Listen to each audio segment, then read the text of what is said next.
Good afternoon students. जैसे कि हम पढ़ रहे हैं फर्मेंटर।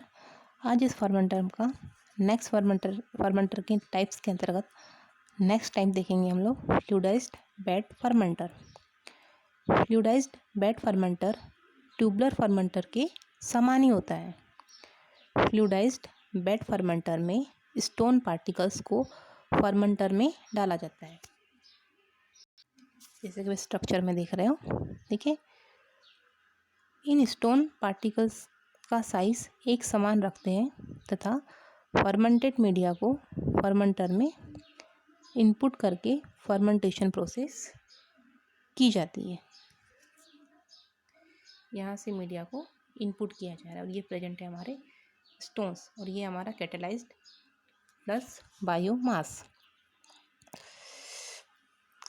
स्टोन पार्टिकल्स में माइक्रो ऑर्गेनिज्म चिपके हुए होते हैं जो फर्मेंटेड मीडिया पर एक समान डिस्ट्रीब्यूट हो जाते हैं और फर्मेंटेशन प्रोसेस स्टार्ट हो जाती है। फर्मेंटेशन मीडिया में माइक्रो ऑर्गेनिज्म की ग्रोथ के लिए गैस भी क्या की जाती है, प्रोवाइड की जाती है। देखिए, जैसे कि यहाँ पे लिखा हुआ है एयर। इसमें पार्टिकल्स की साइज एंड डिस्ट्रीब्यूशन एक समान नहीं होता, जिसके दो कारण होते हैं। फर्स्ट ये है the increase in porosity from the bottom to the top of the bed, और जो नेक्स्ट होता है पार्टिकल्स का मूवमेंट नीचे से ऊपर की ओर घटता चले जाता है। वो डिपेंड करता है कि पार्टिकल्स का साइज लार्ज है या स्मॉल है। तो इन दो बातों का ध्यान फर्मेंटर प्रोसेस में रखना बहुत आवश्यक होता है।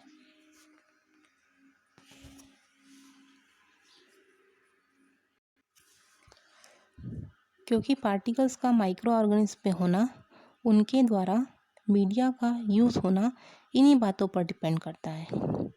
इस फर्मेंटेशन प्रोसेस में माइक्रो ऑर्गेनिज्म का डिस्ट्रीब्यूशन अलग अलग प्रकार से होता है। जैसे कि हमने देखा कि जो पार्टिकल्स हैं उनका जो मूवमेंट है कैसा होता है, नीचे से ऊपर की ओर घटता चला जाता है। तो ऐसा इसीलिए होता है कि वो डिपेंड करता है पार्टिकल्स के साइज़ पे, कि जो पार्टिकल्स है, जो स्टोन के जो पार्टिकल्स है उनका साइज़ कैसा है, लार्ज है या स्मॉल है, क्योंकि इन्हीं पार्टिकल पर माइक्रो ऑर्गेनिज्म क्या होते हैं, चिपके रहते हैं।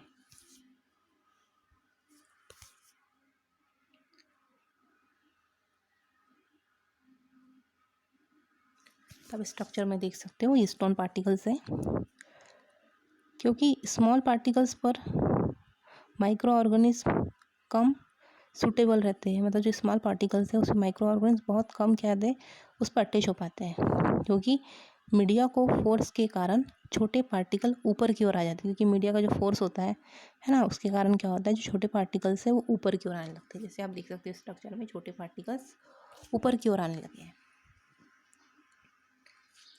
जबकि जो लार्ज पार्टिकल है जिसमें माइक्रो ऑर्गेनिज्म अधिक मात्रा में प्रेजेंट होते हैं वो नीचे की ओर सेट हो जाते हैं। जैसे आप देख सकते हो यहाँ पे नीचे की ओर जो पार्टिकल्स है वो सेट होने लगे, जो स्मॉल पार्टिकल्स है वो ऊपर की ओर सेट होने लगते हैं।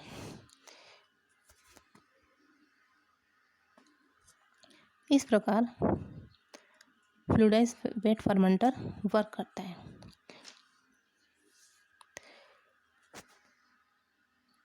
इसी प्रकार बात की जाए इस फर्मेंटर का यूज़ बियर होती है ना, बियर के कंटिन्यूस प्रोडक्शन के लिए इस फ्लूइडाइज्ड बेड फर्मेंटर का यूज़ किया जाता है। क्योंकि बियर प्रोडक्शन के लिए ईस्ट का यूज़ किया जाता है, जो फ्लूइडाइज्ड पार्टिकल की तरह क्या करती है, वर्क करती है।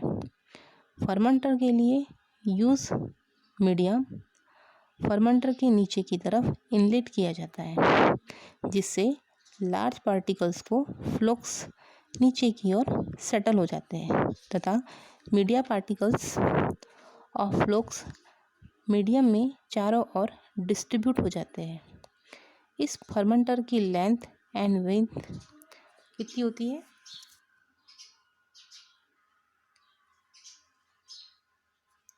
10:1। फर्मेंटर के ऊपरी हिस्से में बियर के सेपरेशन के लिए सेपरेटर्स लगे होते हैं, जैसे आप देख सकते हो।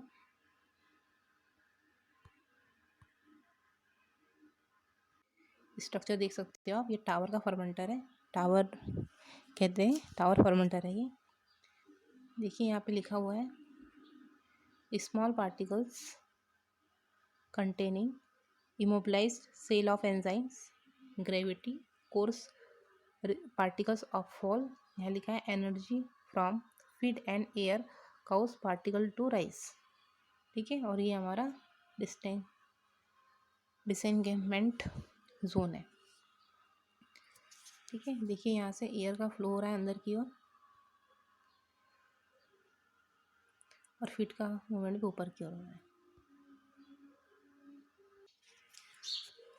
इस प्रकार टावर फर्मेंटर में फ्लूइडाइज्ड बेड फर्मेंटर में ईस्ट का कॉन्सेंट्रेशन नीचे की तरफ कैसा होता है, अलग अलग होता है। बियर के प्रोडक्ट के लिए ईस्ट का कॉन्सेंट्रेशन कितना यूज़ किया जाता है, 30 से 35%। व फर्मेंटर के ऊपर की ओर ईस्ट का जो कॉन्सेंट्रेशन है कितना होता है, 5 से 10% होता है। मतलब ऊपर की ओर कॉन्सेंट्रेशन ईस्ट का अलग होता है और नीचे की ओर ईस्ट का कॉन्सेंट्रेशन कैसा होता है, अलग होता है। मतलब नीचे की ओर जो कॉन्सेंट्रेशन है ईस्ट का वो कितना होता है,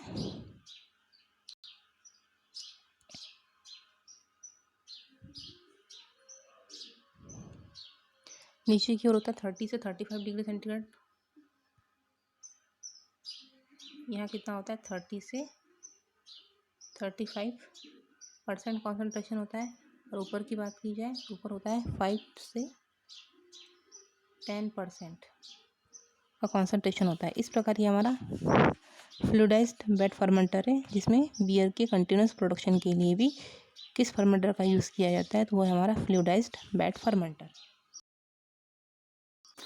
देख सकते हो आप स्ट्रक्चर में जो फ्लूइडाइज्ड बेड फर्मेंटर है, इसमें ये फर्स्ट वाला स्ट्रक्चर देखिए, यहाँ पे लिखा हुआ है फिक्स्ड बेड, गैस अंदर की ओर एंटर हो रही है। नेक्स्ट देखिए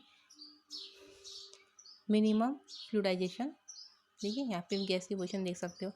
नेक्स्ट है बबलिंग बेड, देखिए इसमें बबल्स का फॉर्म हुआ है। ठीक है, नेक्स्ट है हमारा डी वाला स्लगिंग बेड, देखिए यहाँ पे स्लगिंग हो रही है। ठीक है, गैस की पोजीशन यहाँ दी है। नेक्स्ट है हमारा टर्बुलेंट बेड, देखिए यहाँ पे लिक्विड प्रेजेंट है, प्लस के साथ क्या प्रेजेंट है, हमारे बस प्रेजेंट है। और जो नेक्स्ट है हमारा कौन सा है, हमारा पिन्यूमेटिक ट्रांसपोर्ट। ये सब जो है प्रोसेस हो रही है फर्मेंटेशन की, फ्लूइडाइज्ड बेड फर्मेंटेशन की प्रोसेस जो हो रही है। इस प्रकार इस फर्मेंटर में ये प्रोसेस चलती रहती है। यहाँ पे भी देख सकते हो कि पार्टिकल्स का मूवमेंट किस प्रकार है, यहाँ पे बबल्स का फॉर्म हो रहा है। यहाँ पे भी देख सकते हो पार्टिकल्स का मूवमेंट कैसा है। यहाँ देख सकते हैं हम पार्टिकल्स का मूवमेंट किस प्रकार से, और यहाँ देख सकते हैं हम पार्टिकल्स का मूवमेंट किस प्रकार से है।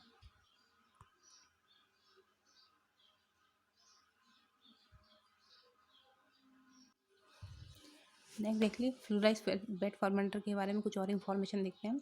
जो फ्लूइडाइज्ड बेड फर्मेंटर है, इसे हम कॉमनली तो यूज़ कर रहे हैं। इसका जो मेन देखिए यहाँ पे, this bioreactor are suitable for use to carry out reaction involving fluid suspension बायोकैटलाइज्ड।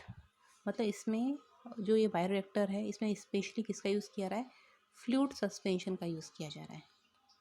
ठीक है, जो इसमें बायोकैटलाइज के रूप में यूज़ किया जाता है वो कौन कौन सा है। फर्स्ट जो है हमारा इमोबिलाइज्ड एंजाइम का यूज़ किया जाता है।